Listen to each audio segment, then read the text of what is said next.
Hey everybody, and welcome to 2ZQHT143, where we discuss issues both big and small. I am your host, the very handsome Tim Kirk, and this time I'll be talking about psychos on the loose. First, I've got to start with Pippin. Everything has its season, everything has its time. Show me a reason and I'll soon show you a rhyme. Cats fit on the windowsill, children fit in the snow. Why do I feel I don't fit in anywhere I go? Rivers belong where they can ramble, eagles belong where they can fly. I've got to be where my spirit can run free.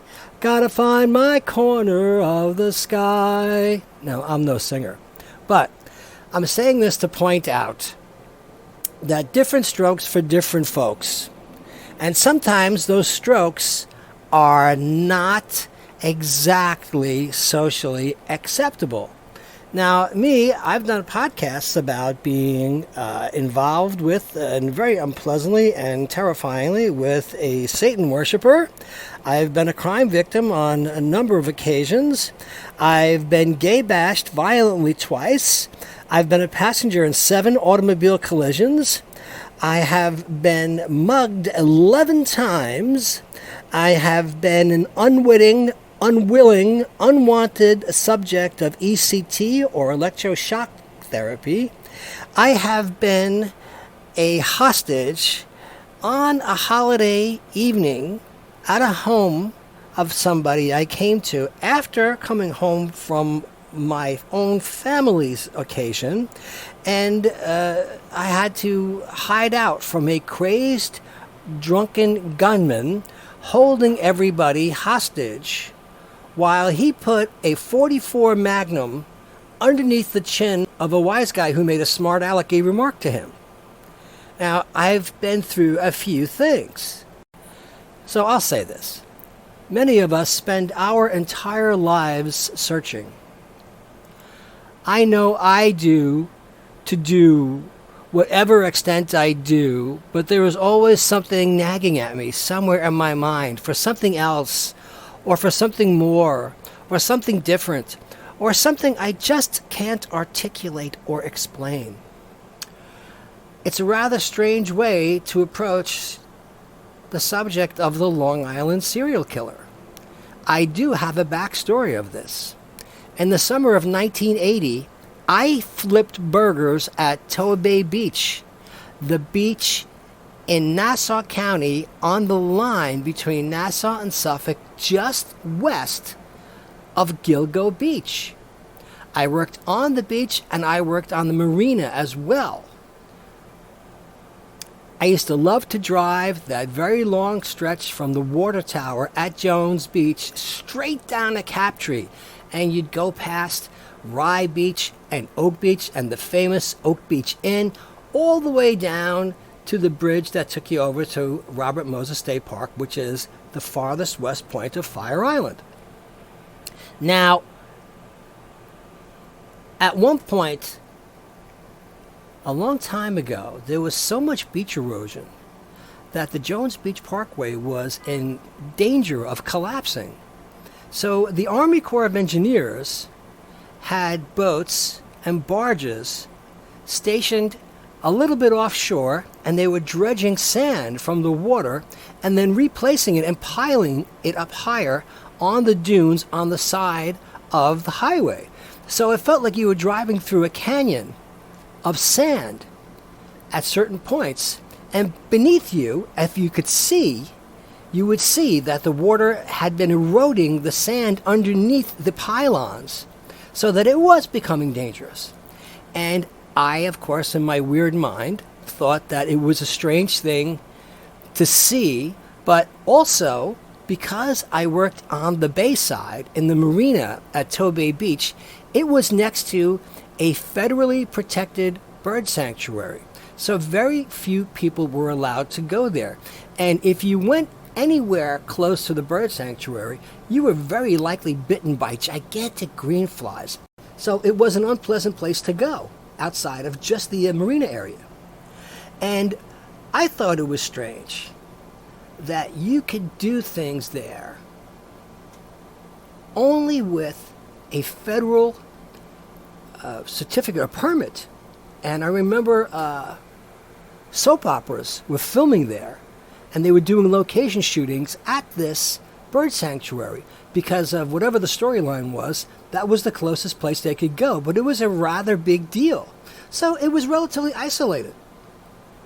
And when the Army Corps of Engineers had created all these high dunes on either side of the highway, I thought to myself, in the weird part of my mind, that if someone wanted to murder somebody, they could easily stash the body underneath these pylons, and when the boats came along, they could just cover people up, and you'd never be able to find them, or no one would be able to look for them, or no one would even think to look for them. And I said this to people, and they all looked at me as if I was crazy, or as if I was somebody who was going to do this. But I just thought it was a really strange thing. So, I've always kept that in the back of my mind. Fast forward to one night in the 90s. Bruce and I went to the Lure, a fetish bar at 409 West 13th Street in the Meatpacking District, when it was still actually the Meatpacking District. It was seedy. The Lure stood for leather, uniforms, rubber, etc. Mostly leather, but anything went. I looked at the overwhelming majority of the fetishes, which were the attraction to many patrons of the place, as mere window dressing. For me, anyway. But I learned about a number of people who hung out there who were looking for some dom sub-scenes, including ones where they would be submerged or in some sort of binding costume where their breathing would be regulated via patches of cloth or rubber held up against their mouths and noses, or they would be in some sort of contraption where they would breathe through a tube like a snorkel, and all weird shit I could never get my head around or have any interest in participating in. Not my flavor. But to each his own, said the farmer as he kissed the cow's ear, which is why I quoted Pippin, and I sang off key. There were occasionally even Orthodox Jews who would come in groups out of curiosity and ask people loads of serious questions and then suddenly leave. I got hit on by a well-known porn star while waiting online to buy drinks, and one night a tall, thin leather guy in a bodysuit that had a leather coxcomb, a chainmail facial veil, and leather finger gloves, who had been mysteriously surveying the room we were in and walking around the place in a slow, distinct manner, suddenly approached us as the bitter Charles Nelson Riley and asked us if we had change for $1 or $2. We did, and while we were making change, he told us the fucking bartender wouldn't give me any fucking change for the fucking pool table, which kind of distracted from the mystique he was working so hard at radiating. Strange stuff all the time. All sorts of weird shit. And when they turned the house lights up at the end of the night, it was a freak show. I mean, seriously. And I am talking corner of the sky from Pippin. So we were there, and this one guy, who was in his mid-50s, above, sort of 50s, going into 60s maybe, who was a bit stocky, had a mustache, wore older guy comfort clothes, jeans, boots, flannel shirt, I think a car coat jacket thing named Rod, was sitting next to me and started chatting me up while we were sitting in these bleacher seats they had in the pool table area. He was proud of being on the cover of a zine at the time. I don't know if you remember zines, but in the 90s, pre-internet, they had things called zines instead of blogs, which were small niche magazines.